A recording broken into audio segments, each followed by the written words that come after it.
আমার মাদারীপুরের ভাইরা রে, আহারে মা, ওই মার মনে কষ্ট দিও না রে ভাই। যেই দিন হারাইবা ওই দিনই বুঝবা আমার নবী জানে মা হারানোর কি ব্যথা। আমার নবী 6 বছর বয়সে বাবার কবরটা দেখতে গেছে, কবর জিয়ারত করতে।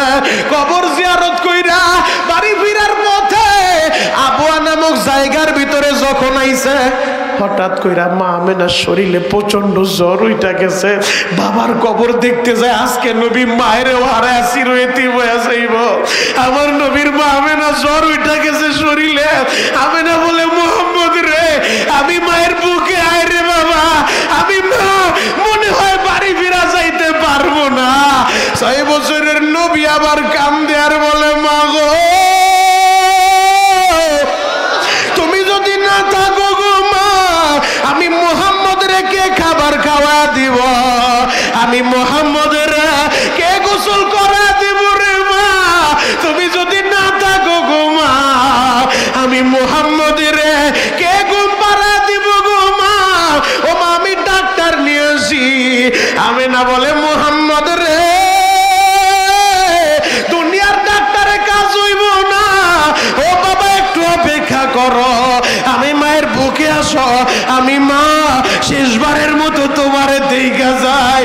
মা আমেনা আমার নবীর চেহারার ভিতরে চুমু খায়, আমার নবীর ঠোঁটে চুমু খায় আর বলে, মোহাম্মদ রে, আজকে তুমি বাবার কবর দেখতে গেছো, আমি মা তোমারে নিয়ে আর বাড়িতে যাইতে পারলাম না। তোমার দাদু ভাইরে বুঝায় বইল।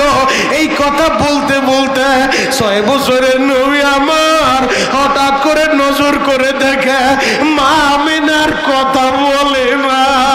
মা আমেনার হাত দুইটা ঠান্ডা হয়ে গেছে, শরীর ঠান্ডা হয়ে গেছে। যুবক রে, বাবার কবর দেখতে আইসা 6 বছর বয়সের নবী তার মায়েরও হারাইল। এরপরে নবীর দাদা আব্দুল মুত্তালিব আমার নবীরে গোসল করায় দেয়, আমার নবীরে রাতের বেলা ঘুম পাড়ায় দেয়। আমার নবীর বয়স যখন 8 বছর, 8 বছর বয়সের সময় হঠাৎ কইরা নবীর দাদা আব্দুল মুত্তালিব মারা গেছে। আব্দুল মুত্তালিব মইরা গেছে। নবীর দাদা আব্দুল মুত্তালিবের লাশের পাশে বইসা 8 বছরের নবী আমার কান্দে। নবীর এই চোখের পানি দেখা নবীর চাচা আবু তালেব আমার নবীরে বুকে জড়ায় বলে, মুহাম্মদ, ও বাতিজা, তোমার কষ্ট আমি বুঝতে পারছি রে বাতিজা। জন্মের আগে বাবা হারাইছ, 6 বছর বয়সে মা হারাইছ, দাদাই তোমারে দেখাশোনা করতো, আজকে দাদারেও হারাইছ। মুহাম্মদ রে,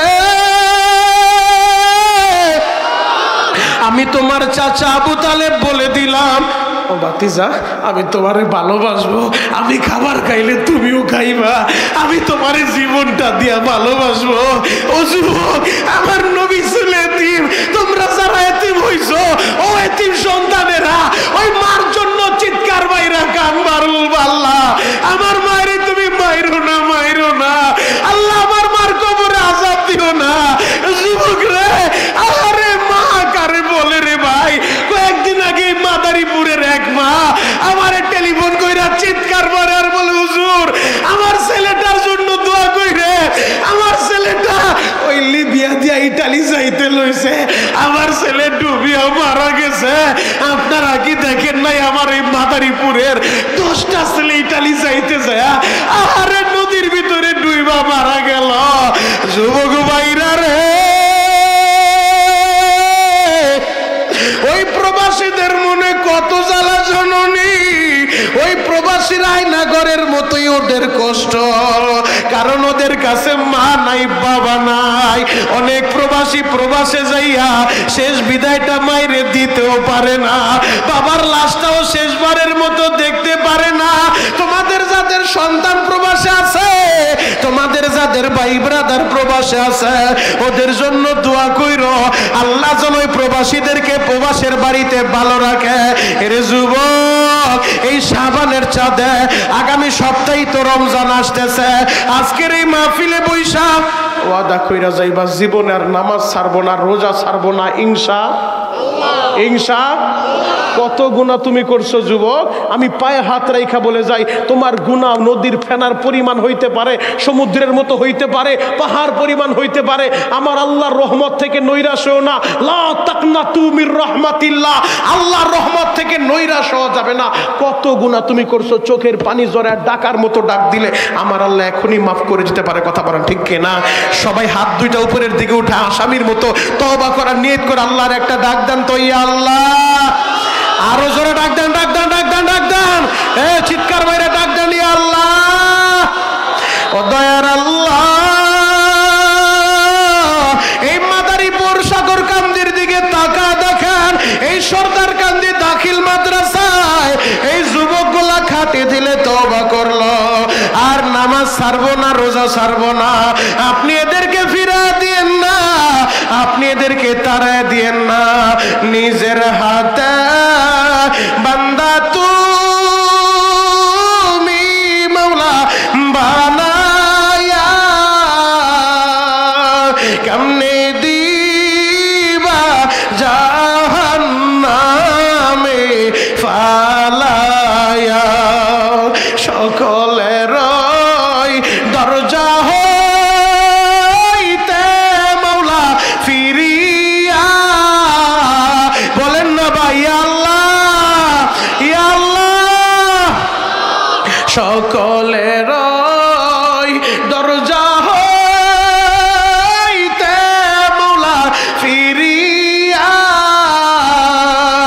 তোমার দরজায় রইলাম আমরা পড়িয়া। কি যে উপায় হবে মাওলা মরণে, কি যে উপায় হবে আমার কবরে, কি যে উপায় হবে আমার হাসরে। ইয়া আল্লাহ, ইয়া আল্লাহ। এই জাজিরাবাসীর আপনি মাফ করেন, চিৎকার মেরে বলেন আমিন। আল্লাহ জাজিরাবাসীর যারা মারা গেছে কবরগুলা জান্নাতের বাগান বানান, সকলে বলেন আমিন। আপনি কোন পীরের মুরিদ?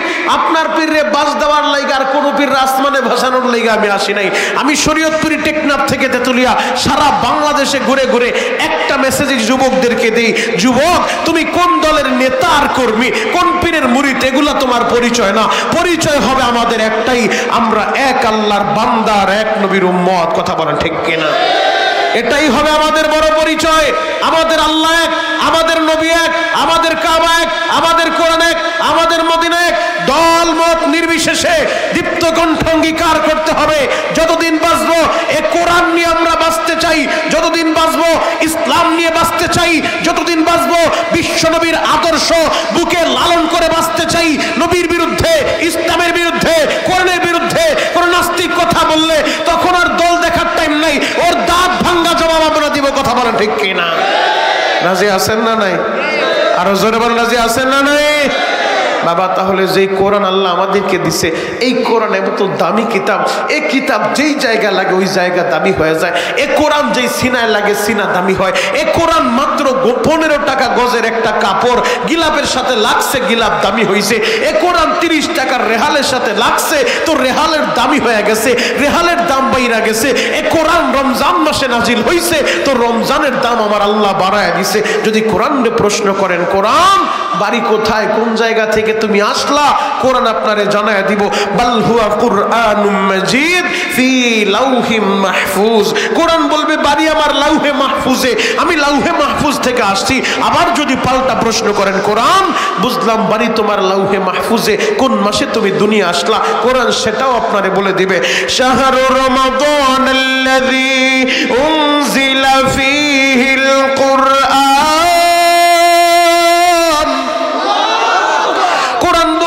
রমজান মাসে আসি ও আমার মাদারীপুরের বাইরা।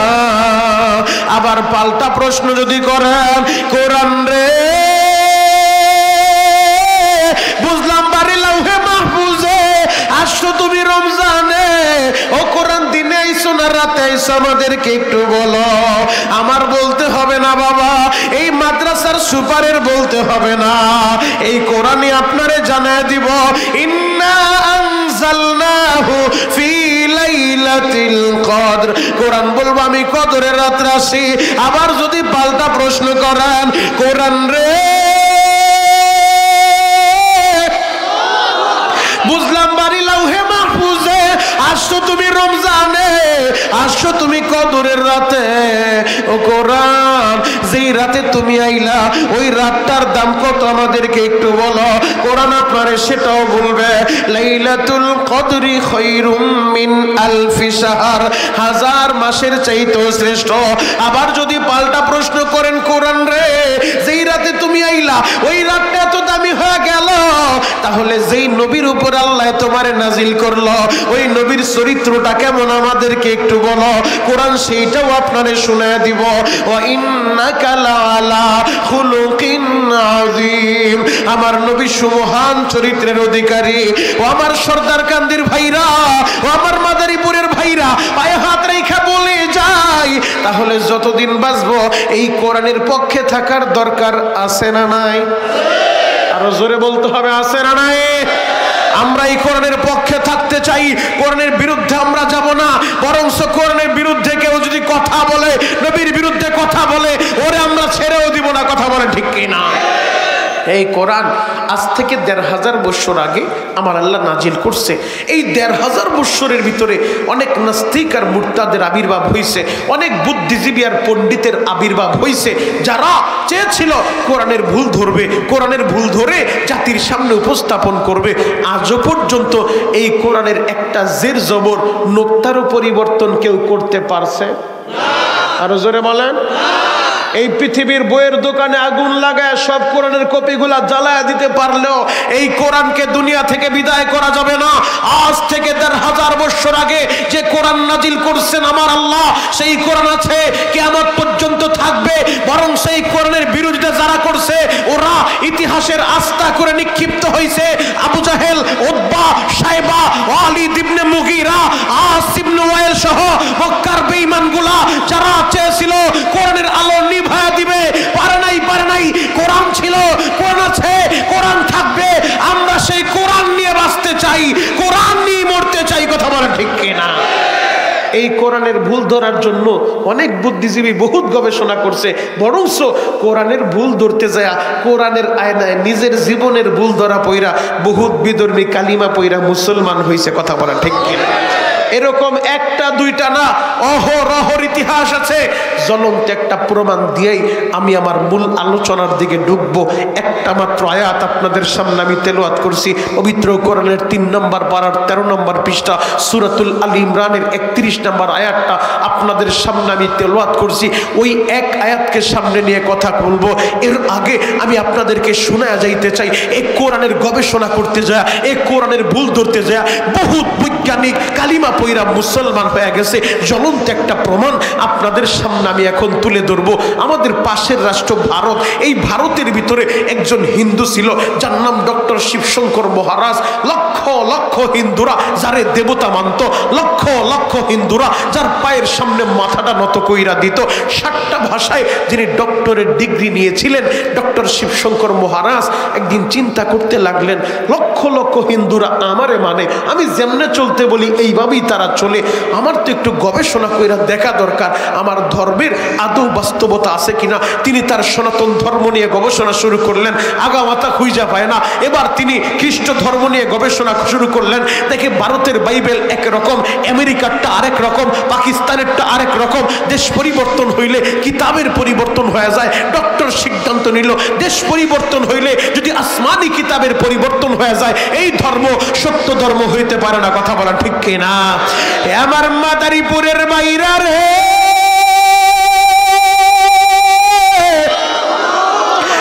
চিৎকার মাইরা বলেন তো আল্লাহু আকবার।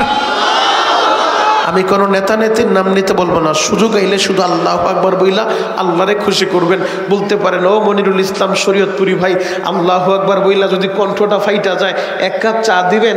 আমিও 1 কাপ চা খাই নাই, আপনারে দিব তো দূরের কথা, তবে একটা কথা আপনারে শোনা যায়, এই আল্লাহু আকবার তাকবীর দিতে যায় যদি গলা ফাইটা মইরাও যান, কবরে যায় মালিককে একটা বুঝ দিতে পারবেন আল্লাহ তেমন কোনো আমল আমার অ্যাকাউন্টে নাই।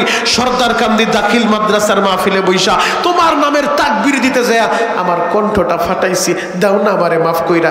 আল্লাহ পারে কি পারে না? আরো জোরে বলেন, পারে কি পারে না?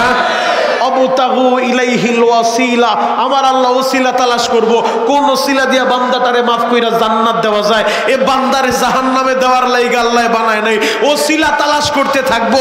আমি আর আপনি যেই ইবাদত করি, ও হাজী সাহেব, ও গাজী সাহেব, ও নামাজি, ও দাওয়াত ও তাবলীগের সাথী, আমি আর আপনি যে ইবাদত করি, এই ইবাদত দিয়া জান্নাত তো দূরের কথা, জান্নাতের গ্যারানও পাওয়া যাইব না। কথা বলেন ঠিক কিনা? যদি আল্লাহ তার রহমান নামের খাতিরে, যদি আল্লাহ তার রহিম নামের খাতিরে, যদি আল্লাহ তার গফফার নামের খাতিরে কোন ওসিলা দিয়া আমার আল্লাহ আমাদেরকে মাফ না করে, ইবাদত দিয়া জান্নাতের আশা করা যায় না। কথা বলেন ঠিক কিনা? যুবক ভাইরা রে,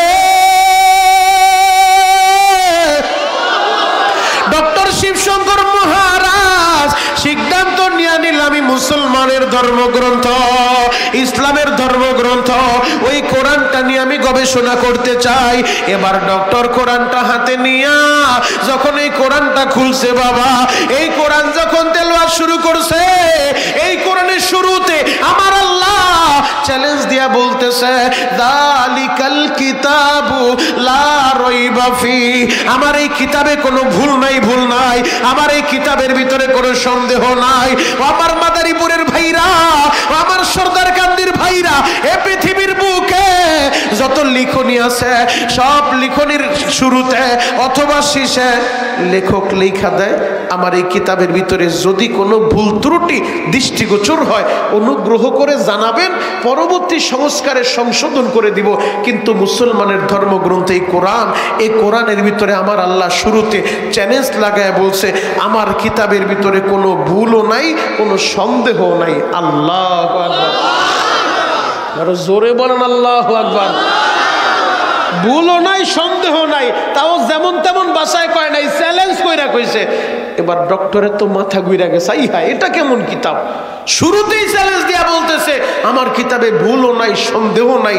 তার আগ্রহ আরো বাড়ছে, এই কোরআনের ভুল আমার বের করতেই হবে, এটা আমার গবেষণা করতেই হবে, আমি দেখতে চাই। চ্যালেঞ্জ দিয়া বলতেছে কিতাবে ভুল নাই, সন্দেহ নাই।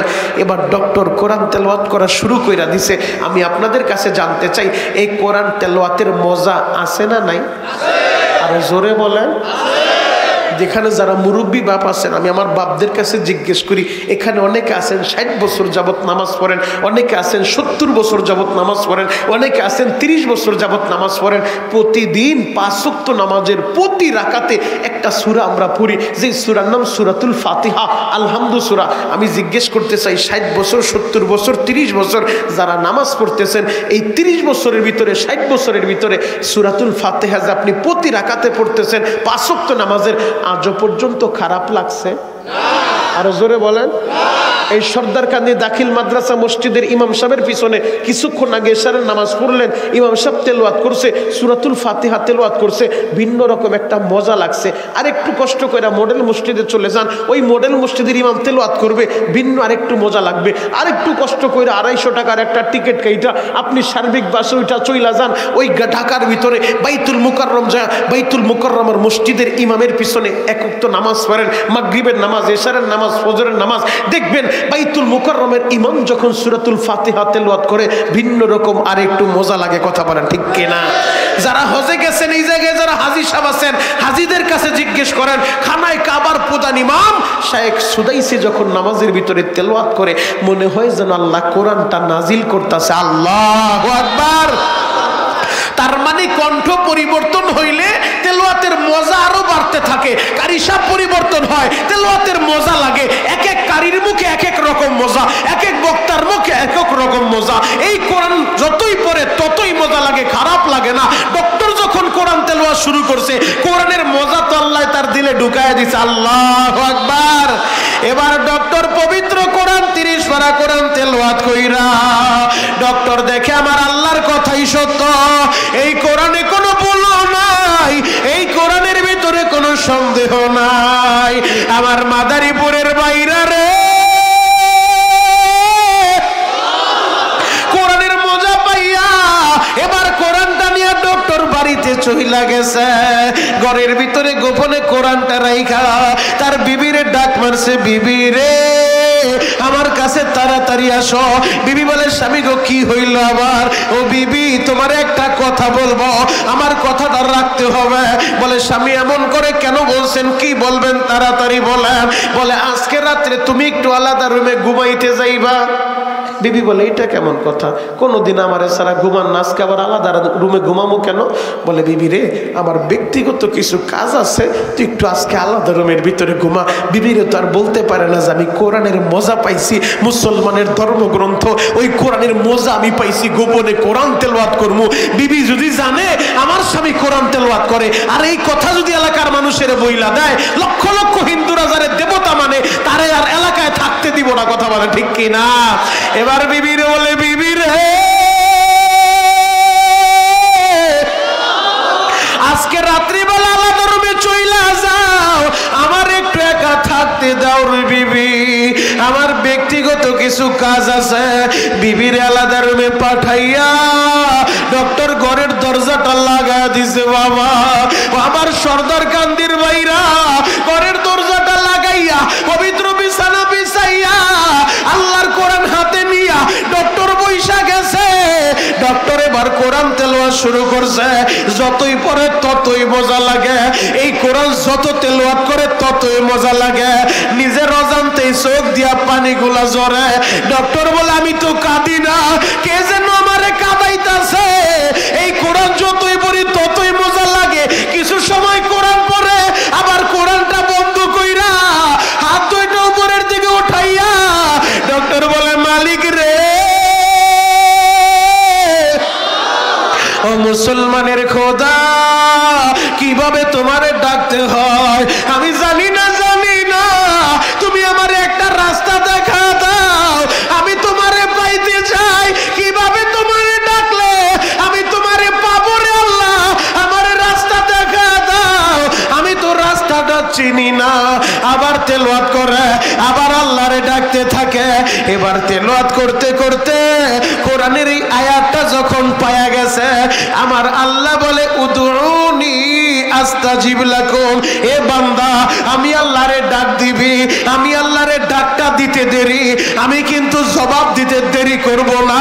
ও আমার দাড়ি পাকা আব্বা জানেরা, ও আশিকে রাসূল ভাইরা রে, ও আমার যুবক বন্ধুরা, এই দুনিয়ার ভিতরে আইসা আল্লাহর দেওয়া জবানটা দিয়া মায়ের যখন মা বইলা ডাক দিলা, মার কলিজাটা ঠান্ডা কইরা দিলা। আল্লাহর দেওয়া জবান দিয়া বাবারে বাবা বললে বাবাই খুশি হয়, আল্লাহর দেওয়া জবানটা দিয়া নেতারে নেতা বললে নেতায় খুশি হয়, আল্লাহর দেওয়া জবানটা দিয়া চেয়ারম্যান রে চেয়ারম্যান বললে চেয়ারম্যান খুশি হয়ে যায়। একটাবার কি চিন্তা করে দেখছনি? ও আমার সর্দার কান্দির আব্বা জানেরা, জবানটা তো দিছিল আমার আল্লাহ, আল্লাহর দেওয়া জবানটা দিয়া যদি আল্লাহরে আল্লাহ আল্লাহ বইলা ডাক দিতা, আমার আল্লাহ তো খুশি হয়ে যাইতো। বাবা সবাই জবানটা খুইলা ভালোবাসার একটা ডাক দেন না আল্লাহ। আরো জোরে ডাক দেন, ডাক দেন, ডাক দেন, ডাক দেন, ডাক দেন, গলা ফাটা ডাক দেন আল্লাহ। আল্লাহ তুমি তাকায় দেখো এই মাদারীপুর সর্দার কান্দির দিকে, একটা বার তাকায় দেখো মালিক, তোমার এই পাগলগুলা এরা খাবারের লোভে আসে নাই, এরা টাকার লোভে আসে নাই, এরা তোমার আল্লাহ বলে ডাক দিছে রে মালিক। তোমার কি মায়া লাগে না গো? তোমার কি দয়া লাগে না রে আল্লাহ? আল্লাহ তুমি এদের সবাই রে মাফ করে দাও। চিৎকার মেরে বলেন আমিন। ডক্টর যখন আয়াত পাইছি উদউনি আস্তাজিব লাকুম, এ বান্দা আমি আল্লাহরে ডাক দিবি, আমি আল্লাহরে ডাক দিলেই আমি আল্লাহ ডাকের জবাব দিব। এবার ডক্টর কোরআনটা বন্ধ কইরা আল্লাহরে ডাকা শুরু করছে। আল্লাহরে ডাকতে ডাকতে চোখের পানি জড়াইতে জড়াইতে ওই পবিত্র বিছানায় ঘুমায়া পড়ছে। ও আমার দাড়ি পাকা আব্বা জানেরা, ঘুমের ঘরে স্বপ্ন দেখে মদিনার নবী হাত দুইটা বাড়ে ডক্টরে ডাক দিছে, এরে ডক্টর দেরি করিস না, দেরি করিস না, তাড়াতাড়ি আমি নবীর হাতে হাত দিয়া কালিমাটা পয়রা নে। ও আমার যুবক বন্ধুরা, স্বপ্নে যখন আমার নবীরে দেখছে, স্বপ্নে কালিমা পড়ছে, এবার ডক্টরের ঘুমটা ভাঙা গেছে, চোখটা খুইলা দেখে পুরা রুম সুগ্রানে ভরে গেছে। এত দামি সংবাদ আমি কার কাছে বলবো? এলাকার মানুষ জানলে আমারে বাঁচতে দিব না, এলাকায় থাকতে দিব না। আমি কি করবো? এই সংবাদটা কার কাছে বলবো? সিদ্ধান্ত নিয়ে নিল আমি আমার বিবির কাছেই আগে সংবাদটা দিব। এবার রাত 2টার সময় ঘরের দরজা খুইলা বিবির রুমের দিকে রওনা দিছে। যুবক রে, ওই রাত 2টার সময় তাকায় দেখে ডক্টরের বিবি কাপড়ের আঁচল দিয়া চোখের পানি মুছতে মুছতে স্বামীর দিকে আগাইতেছে। ডক্টর বলে, বিবি রে, এই গভীর রাতে তোমার চোখে কেন পানি? তুমি কেন কাঁদো রে বিবি? ডক্টরের বিবি বলে, স্বামী গো, আমি কেন কাঁদি শুনতে চান? এইটা বলার জন্যই আপনার রুমের দিকে আসতেছিলাম। আগে বলেন আপনি কেন কাঁদেন? বিবি রে, আমি কেন কাঁদি অবশ্যই বলবো, আগে বলো তুমি কেন কাঁদো? বিবি বলে, স্বামী গো, আপনি যখন সন্ধ্যা রাত্রে আমারে আলাদা রুমে পাঠাইলেন, বিশ্বাস করেন আমি আলাদা রুমে যে এত ঘুমায় রইছি, আমি ঘুমের ঘরে স্বপ্ন দেখি সাদা পোশাক পরিহিত ওই মুসলমানের নবী কালিমা পড়া দিছে, কালিমা পড়া দিছে। স্বামী গো, যেই নবীরে স্বপ্ন দেখছি ওই নবীর লাইগা জীবনও দিতে পারবো, ইমান দিতে পারবো না, পারবো না। স্বামী বলে, বিবি রে, যেই ভুল তুই করছ একই ভুল তোর স্বামীও করছে। জীবন একা দিবি কেন? জীবন যদি দিতে হয় স্বামী আর স্ত্রী দুইজনে মিল্লা জীবন দিব, এরপরও ইমান দিব না। বানানো কোনো গল্প না বাবা। আমার দেশের ক্ষমতার মসনদে যখন মরহুম এরশাদ সাহেব ছিলেন, ওই ডক্টর বাংলাদেশেও আসে, বাইতুল মুকাররমেও আসে। তিনি একটা কিতাব লিখছে, আমি কেন মুসলমান হইলাম। ইসলাম গ্রহণ করার পর তার নামটা রাখছে ডক্টর ইসলামুল হক। ওই কিতাবটা পইরা দেখো ও আমার যুবক বন্ধুরা, স্বামী আর স্ত্রী একত্রিত হইয়া ডক্টর বলে, বিবি রে, চলো আমাদের মেয়ের কি অবস্থা, মেয়েরে নিয়া দরকার হইলে রাতারাতি দেশ ছাইরা চইলা যাবো, কিন্তু যেই নবীর স্বপ্ন দেখছি নবীর লাইগা জীবন দিমু, আমরা ইমান ছাড়তে পারবো না। বিবি চলো দেখি মেয়ের কি অবস্থা। মেয়ের দরজার সামনে দাঁড়ায় দরজার ভিতরে যখন নক করছে, মেয়ে তো ঘরের দরজা খুলে না, ভিতর থেকে শুধু ফোপায়া ফোপায়া কান্দে। ডক্টর বলে, মারে ও মা, ঘরের দরজাটা খুল। মেয়েটা বলে, বাবা গো, আমি বড় ভুল করে ফেলছি বাবা, আমি বড় অন্যায় করে ফেলছি বাবা।